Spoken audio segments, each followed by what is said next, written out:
성경 말씀 열왕기상 17장 1절에서 7절 다 같이 합독하시겠습니다. 길르앗에 우거하는 자 중에 디셉 사람 엘리야가 아합에게 말하되 내가 섬기는 이스라엘의 하나님 여호와께 살아계심을 두고 맹세하노니 내 말이 없으면 수년 동안 비도 이슬도 있지 아니하리라 하니라. 여호와의 말씀이 엘리야에게 임하여 이르시되 너는 여기서 떠나 동쪽으로 가서 요단 앞 그리 시냇가에 숨고 그 시냇물을 마시라. 내가 까마귀들에게 명령하여 거기서 너를 먹이게 하리라. 그가 여호와의 말씀과 같이 하여 곧 가서 요단 앞 그리 시냇가에 머물매 까마귀들이 아침에도 떡과 고기를 저녁에도 떡과 고기를 가져왔고 그가 시냇물을 마셨으나 땅에 비가 내리지 아니하므로 얼마 후에 그 시내가 마르니라. 아멘. 김태형 목사님께서 말씀 주시겠습니다.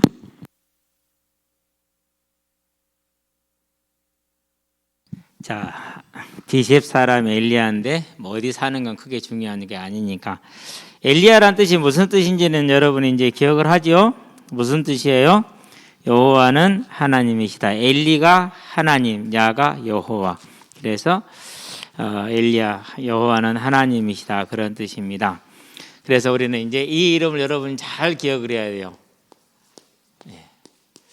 앞으로 열왕기하 2장까지 이 이제 분을 중심으로 하나님이 이제 저와 여러분에게 말씀을 주실 거예요. 자, 먼저 여러분의 딱 웹툰에 보니까 뭐가 나와 있어요? 하나님의 종이다 이렇게 나와 있죠. 예.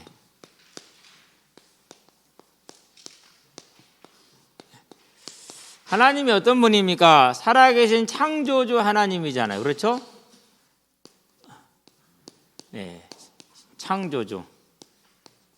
이 하나님의 종으로 부름받았으니까 큰 영광인 것이죠. 자, 이 하나님은 저와 여러분의 모든 삶을 뭐하고 계시는 분이에요? 세밀하게 주관하고 보호하시고 인도하시는 분이에요.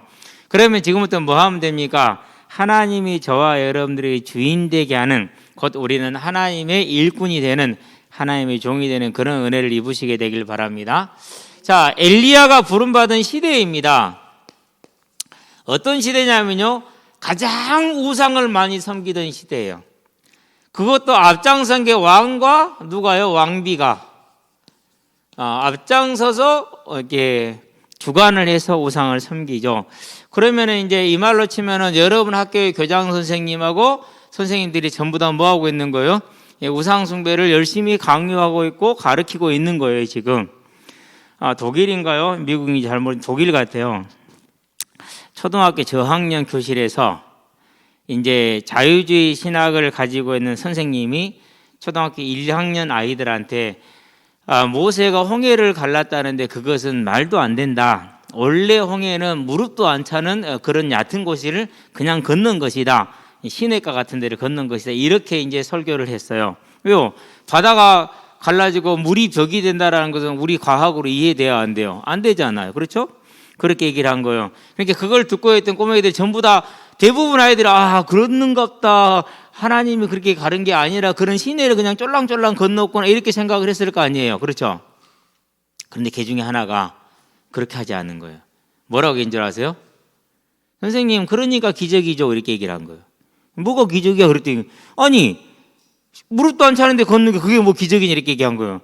거기에 애굽의 모든 군대들이 그리고 기병들이 다 빠져 죽었잖아요. 말 탄 사람들이. 그러니까 기적이잖아요. 무릎도 안 되는 물에 군인들이 빠져 죽었으니 기적이죠. 선생님이 할 말을 이렇답니다. 그게 뭐예요? 여러분과 저의 생각이 그 정도는 돼야 돼요. 왕과 왕비와 그리고 장로들, 백성들 다 뭐하고 있어? 지금 우상을 숭배하고 있어. 하나님을 찾는 자가 겉으로 볼 때는 한 명도 없어요. 그러니까 남유다로 신앙을 찾아서 넘어가는 사람이 한 명도 없는 거예요, 지금. 이러한 시대예요. 그러한 시대에 하나님이 누구를 불렀어요? 엘리야를 불러갖고 가서 명령을 선포하는데 가뭄을 선포하라고 그래요. 뭐가 없을 것이다? 비도 없을 것이다. 뭐가 없을 것이다? 이슬도 없을 것이다.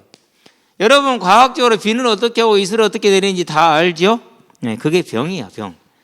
그러면은 그 일교차를 만드신 이 지구가 태양 주위를 돌게 하신 지구 스스로 뱅글뱅글 돌게 하신 그분, 그 창조주를 우리가 모르면은요, 그런 말도 안 되는 조그마한, 이렇게 쉽게 말해서 조그마한 한 부분을 알아가지고 그 부분 가지고 하나님은 없다 이렇게 말하는 것이죠. 코끼리를 만졌는데 뭘 만졌어요? 앞발에 한 꼴을 만졌어. 코끼리는 기둥처럼 생겼다. 예, 그렇게 얘기를 하는 것이죠. 그러면서 이제 자기가 뭘 다 하는 것처럼. 근데 이 비도 하나님의 주관하였고 이슬도 하나님의 주관하였잖아요. 이슬도 우리가 알기는 어떻게요? 기온차에 의해서 수증기가 연결돼서 내리는 게 이슬 이렇게 생각을 하잖아요. 근데 그것도 하나님이 주관 속에 있고 손 속에 있어. 그러면 지금부터 저와 여러분들은 이제 뭘 해야 됩니까? 반드시 여러분이 기억할 게 있어. 뭘 기억을 해야 되느냐?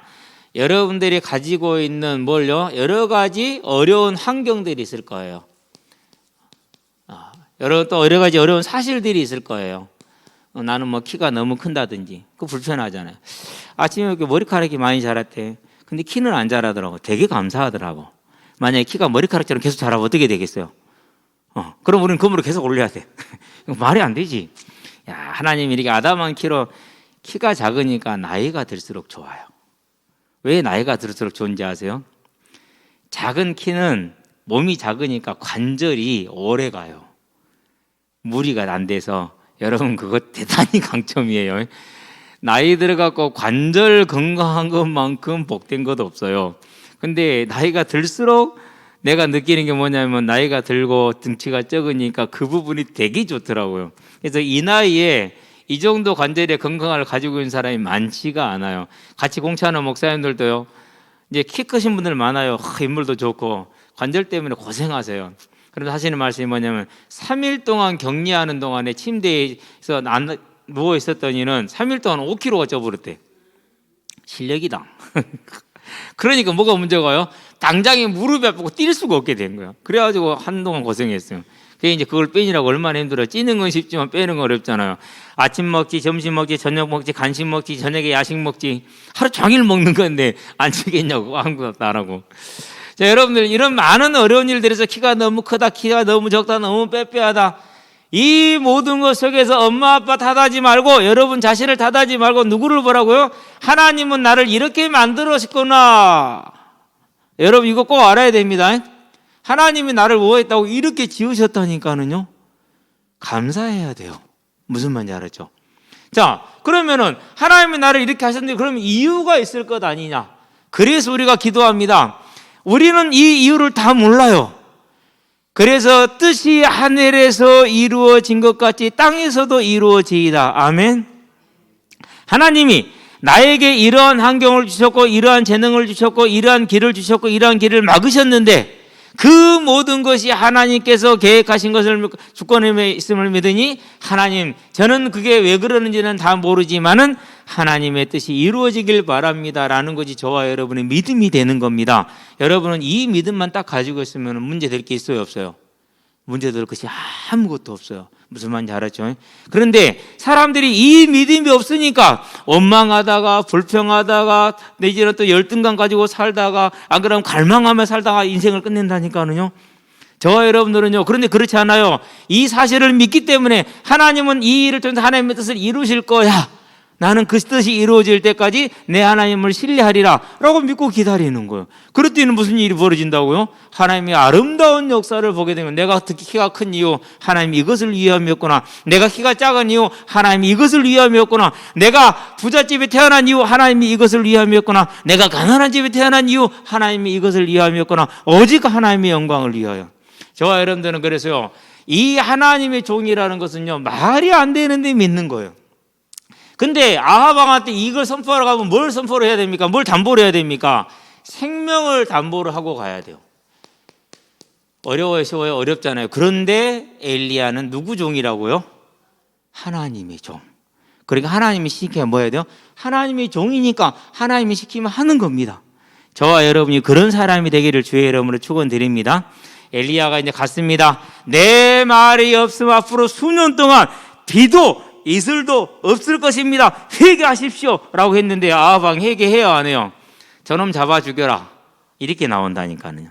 저와 여러분들은요, 이 시대에 여러분이 가가지고 야 예수님이 다시 오신데 그분이 부활하실 때 그럼 뭐래요? 미쳤다라는 말, Are you crazy? 미쳤냐? 이렇게 한다니까. 돌았냐? 안 돌아서 네가 돌았지. 그래요. 보세요. 가서 이 얘기하니까는요, 너 죽인다 그러잖아요 지금. 그래서 지금 어떻게 됩니까? 도망을 가게 되거든요.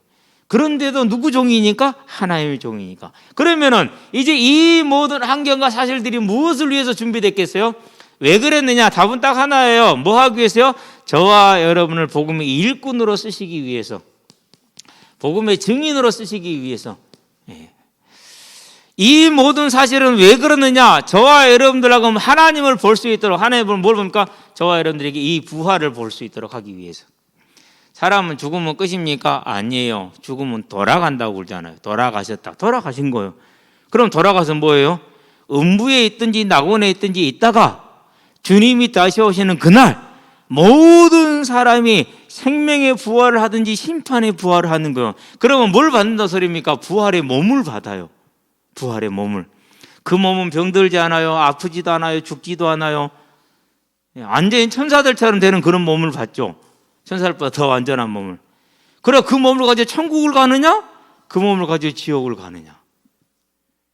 저와 여러분들은요, 이제 우리의 이 모든 것들은 하나님이 자기의 뜻을 위해서 예비를 했다.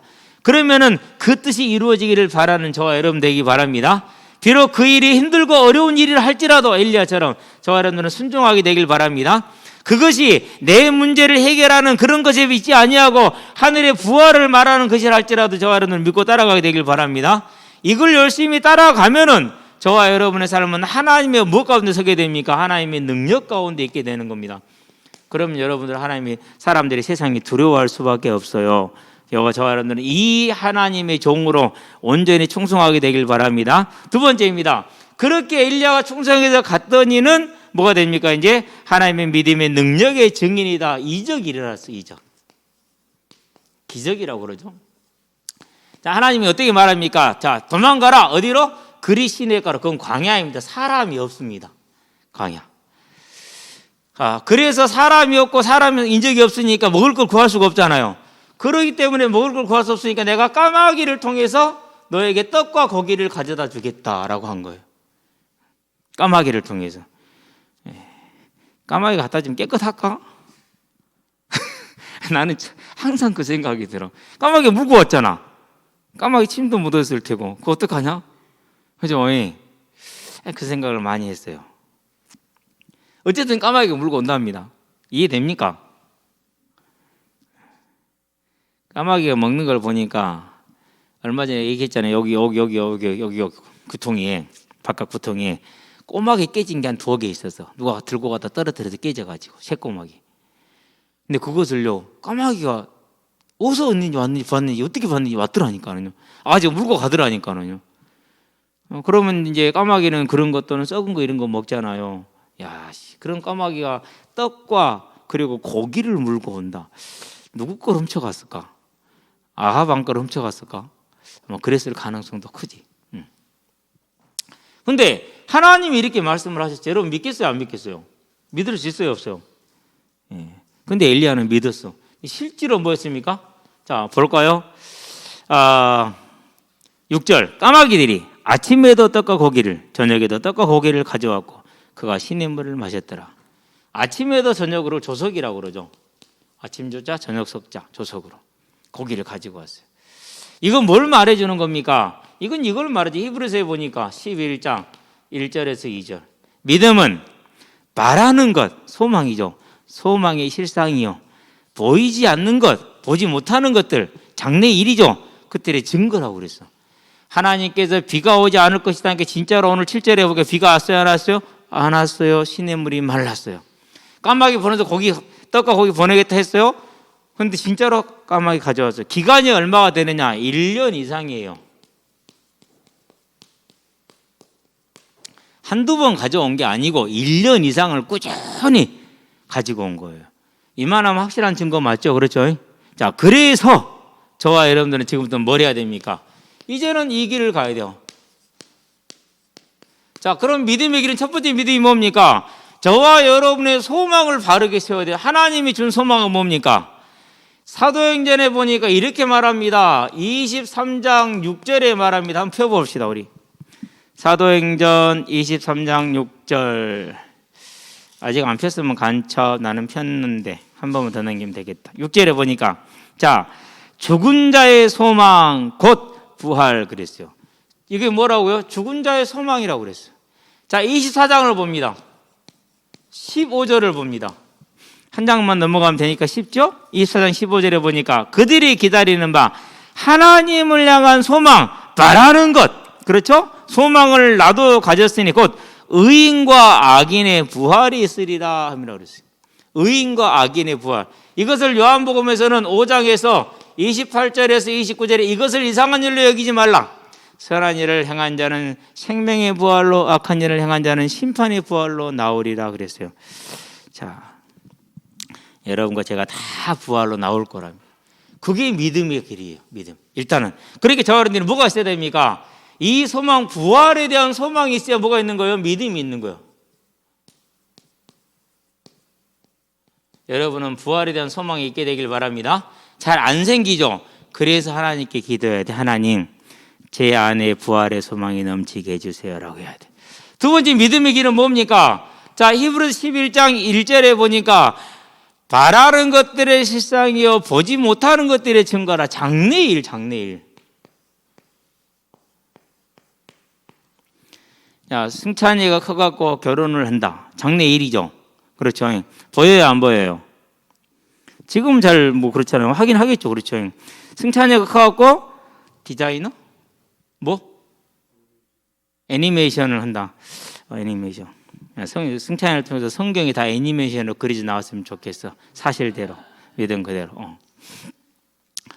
애니메이션을 딱 한다. 그래서 애니메이션 작가가 돼서 세계적인 작가가 돼서 승찬이가 만든 성경 애니메이션이 모든 나라에 다 이렇게 뭐라고 할까 제공이 되고 막 제일 인기가 그 조회수 막 1000만회.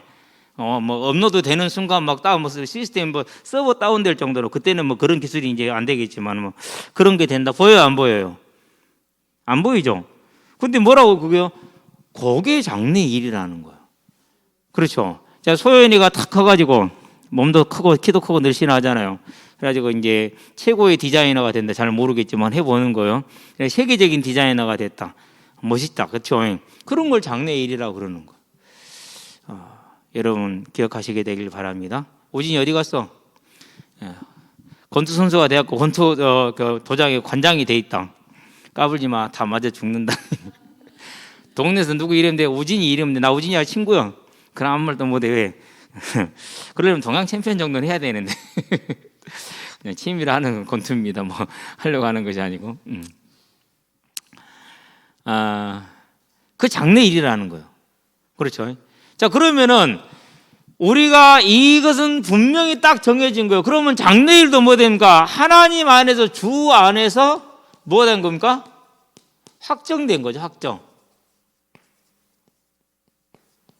여러분 이걸 뭐 하면 됩니까? 이걸 기대하는 거예요. 이걸 기대했다라는 말은 무슨 말입니까? 저걸 기대했다라는 말은 다른 말로 표현하면은 오늘을 뭐하게 사는 것입니까? 최선을 다하는 거예요. 어떻게 최선을 다합니까? 이렇게 최선을 다합니다. 첫 번째, 규모를 딱 세웁니다. 나 게임을 하루에 얼마 정도 할 것이다. 내가 우리 아들한테 하루에 1시간 반 이상 하지 말라고 그랬거든요. 안 지키고 있거든요. 그럼 이제 방법이 동원이 되겠죠? 계속 안 지키면은. 그 방법이 동원되기 전에 지키게 되길 바랍니다. 반드시 이게 딱 세워져야 돼요. 무슨 말인지 알았죠? 그리고 내가 주말에는 목사님을 도와서 현장을 한다.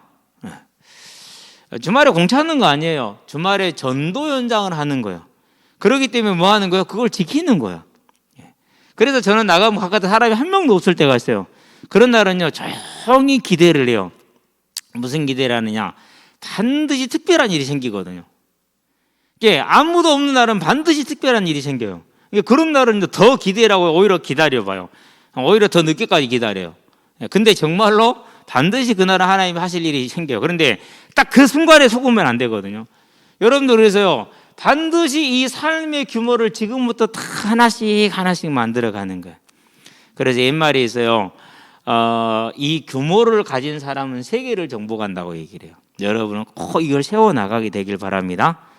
그러니까 엘리야가 광야로 가서 핸드폰 있어요 없어요? 엘리야 핸드폰 없어. 여러분 핸드폰 없이 하루 종일 집에 앉아있으면 어떻게 할 건데? 텔레비 없어. 인터넷 안 돼. 사람 친구들 있어 없어? 친구들 없어. 누구밖에 없어요? 까마귀밖에 없어. 아까 얘기했잖아요. 까마귀 심심하다 깍. 뭐 할까? 깍. 작가? 깍. 아무것도 할 게 없다니까. 근데 1년 이상을 그렇게 있었다고. 이해돼요? 그런데 왜 엘리야는 거기서 그 일 이상을 견딜 수가 있었냐? 삶의 규모가 있으니까. 반드시 그는 자기 하루에 5번씩 기도를 해요. 전에는 바쁘다는 핑계로 대충 하고 끝냈는데 지금 바쁠 게 하나도 없잖아요.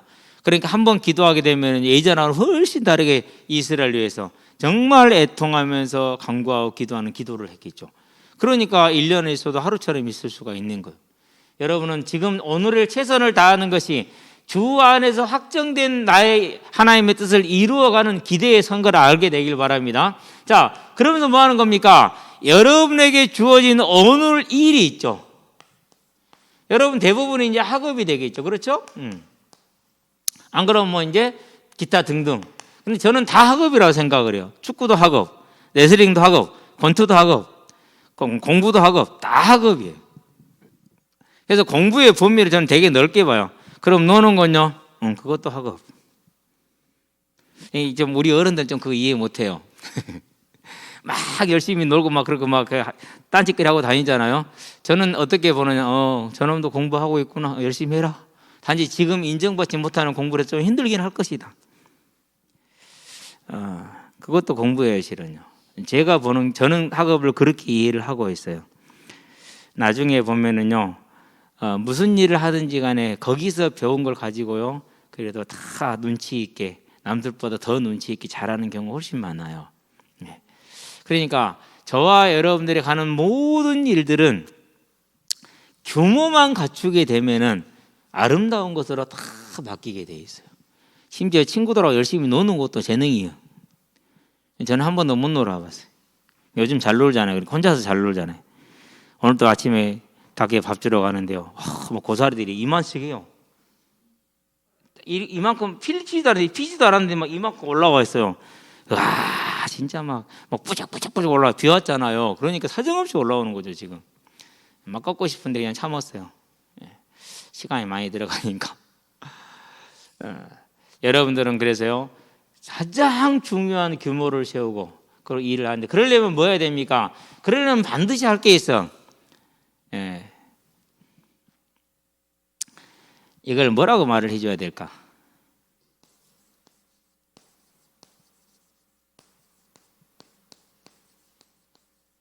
이렇게 돼야 돼. 해석할 사람, 우리 학생들 중에서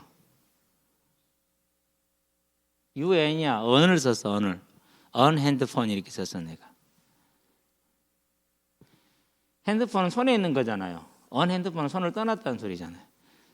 뭐 맞는지는 모르는데 내가 만들었으니까 상관없어요. 신조어니까. 반드시 이게 돼야 돼요. 그래서 하루 중에 집에나 학교에서 핸드폰을 끄고 엎어놓는 시간이 없으면은요, 자기가 없는 거예요. 반드시 이게 돼야 돼요. 이것이. 저 같은 경우도 보면은요, 저는 주로 이제 말씀을 들어요. 말씀을. 이제 토요일이나 이런 때는 PC를 통해서 들어요. 그러면은요, 19년도 이런 것도 다 들을 수 있거든요. 오래된 것들도 들어보면은요, 설교를 하기 참 어렵구나. 몇 년 지나서 들으니까 좀 그럴 수도 있겠다라는 생각을 할 때가 있어요. 어쨌든 여러분 이게 돼야 돼요. 자, 따라합시다. 하루에 일정 시간은 언 핸드폰 하자. 반드시 하기 바랍니다. 해야 돼요. 지금은 잘 이해하기 힘들고 어려울 수 있다 할지라도 이게 돼야 돼. 어저께 한 녀석을 불렀어요. 한 1년 넘게 만에 나왔어요. 나와가지고 막 처음 어른만 하는데 또 발을 삐었네. 키가 많이 커갖고 왔더라고. 목사님, 왜 요즘 핸드폰 안 해요. 게임도요. 왜? 못해요 그러더라고. 엄마한테 뺏겼어요. 왜 뺏겼는데 학교에서 자서요. 밤새도록 게임을 해. 그러니까 학교 가면 졸리잖아. 그럼 자는데 선생님이 깨워도 못 일어나는 거라. 아예 그냥 실실해서 자는 거라 이제. 그러니까 선생님이 집에 전화를 한 거야. 있잖아요, 땡땡이가 있잖아요. 공부를 못하는 건 아니거든요. 안 해서 그렇지.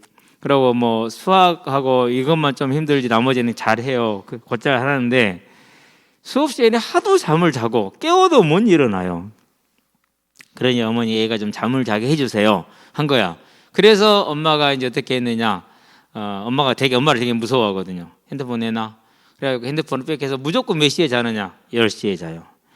요즘 또 땡땡이라는 어떤 녀석이 있는데 얼굴이 살이 오르기 시작해요. 왜 얼굴이 살이 오르냐? 이제 이렇게 저렇게 사장을 해가지고 밤 10시면 무조건 자야 돼요. 그래서 10시에 잠을 자니까 얼굴에 살이 오르고 포실포실 살이 오르고 키도 크더라고요. 그런 게 보여요. 이게 며칠이 안 됐는데도 불구하고. 여러분 이게 여러분의 성장과 학업과 삶을 관리하는 데 대단히 중요한 역할을 한다니까요. 그래서 제가 우리 은결이한테도 얘기하고 은영이한테도 얘기를 했거든요. 근데 은결이는 어쩔 수 없이 듣는 것 같은데 은영이는요 살짝 무시하려고 그래요. 그러면 아예 이제 집에서 PC랑 다 치워불지 이제 아예. 그러면 끝나는 거지 뭐. 문도 다 잠가버려 이제 못 들어오게. 몇 시 이후로는 그러면 어떻게 못 하는 거지. 그러니까 시킬 때 해야 되는. 여러분 반드시 이거 하시게 되길 바랍니다. 여러분 삶이 제일 중요한 것이 하나 될 수 있어. 그러고 여러분이 진짜 일심전심 지속으로 안 하는 거 하나 있어요. 뭔지 아세요? 독서를 안 해요. 요즘 나온 책들 보니까 책도 아니에요. 그것은 뭐 집에 강아지 사진 맨날 올려놓고 막 그 밑에다 몇 글 써놓고 그런 걸 책이래. 와, 걱정되네요. 뭐가 걱정되느냐면요, 이 시대가 앞으로 이런 것에 길들여진 아이들은 평생 동안 종노릇을 하겠구나. 그러니까 평생 알바해서 상위 그룹에 있는 아이들을 먹여 살리는 일만 해야 돼요. 왜요? 그 이상의 생각을 안 가르치거든요. 그 이상의 생각을 못하게 만들어요. 책 자체가. 네, 그걸 보면서 진짜 충격이었어요. 그래서 저는 중학교 때 노틀담의 꽃을 읽었는데, 네, 고전 소설 다 읽었는데, 대여섯 번씩 읽었는데, 여러분 독서해야 돼요. 안 하면은요, 누가 뭔 말하는데 그걸 분별을 못하고 고집만 부리고 자기 생각만 얘기하고 이렇게 해요. 근데 저는 지금도 감사한 게 있어요. 제가 왜 이 죄인과 부활을 발견하게 됐느냐? 저는 그게 돼 있었기 때문에 그걸 본 거예요. 뭐가 이상하다. 왜? 이걸 읽었기 때문에 아는 거예요. 뭐 이상하다라는 것을. 그래서 알았어요. 안 그러면 몰라요. 안 그러면 누가 가르쳐준 대로만 끌려다닌다니까요. 아니요. 그게 되어 있기 때문에 알게 된 거예요. 그러니까 틀렸구나. 초점이 처음부터 틀려 있었구나. 아니다. 안다니까요. 그러니까 이제 길을 바로 찾아갈 수가 있잖아요. 거의 기적에 가까워요, 실은요, 이게.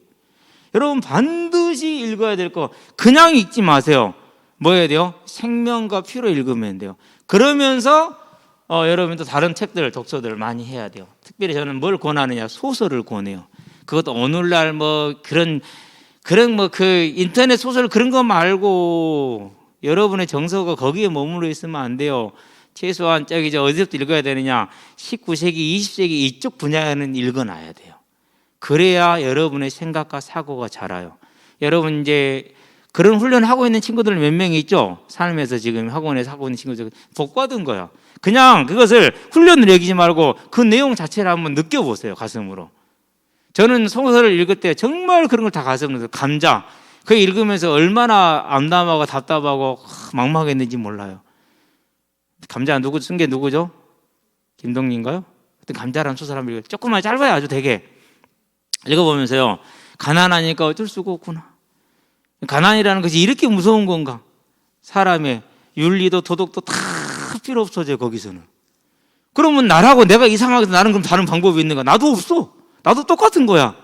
그러니까 오늘 내게 주어져 있는 그러지 않을 수 있는 환경, 이 나라, 국가 너무너무 소중한 거야. 그리고 내 주변에 있는 사람들 나하고 다 의지해 있잖아. 곁들여서 같이 의지해 있잖아. 너무너무 소중한 거야. 그러니까 사회 질서와 국방이라는 것은 아름다운 것이 되는 것이지. 그런 것을 그러니까 지금 뭐 그런 것보다는 그런 것을 읽어봐야 돼. 여러분 반드시 지금 여러분 때 해야 돼. 하나 더 할게요. 암송. 성경 지금 암송하세요. 평생 가요. 그러면 암송에서 뭐 해야 되느냐? 그냥 암송하면 안 돼. 전도해야 돼. 그래서 여러분들이 주보 마지막에 나와 있는 그 전도지 있잖아요. 거기 있는 것만 해도 여러분은요, 거기 있는 구절들은 제가 가능하면은 전용이 안 되도록 본래 의미에 충실하도록 본문을 썼어요. 그렇기 때문에 전용이 많이 안 돼 있어요. 여러분이 꼭 이렇게 해서 여러분의 삶은요, 21세기의 리더가 되고 주역이 되되 섬기는 자로서 큰 힘을 발휘하게 될 겁니다. 그 길을 가게 되길 주의 여러분 축원드립니다. 기도합시다. 살아계신 아버지 하나님, 우리 학생들이 엘리야와 같은 하나님의 일꾼으로 쓰임받기 위해서 이제 삶의 규모를 갖추게 해주시고 그 규모를 갖추되 하나님의 말씀에 대한 믿음과 지식이 넘쳐날 수 있도록 하나님과 함께하는 삶으로, 또한 그들이 하나님을 이해하고 하나님을 누리는, 하나님께 교통하는 삶으로 세워줄 수 있도록 모든 삶을 붙들어 주시고 인도하시고 모든 만남을 주장하여 주시기를 그리스도 예수의 이름으로 기도합니다. 아멘.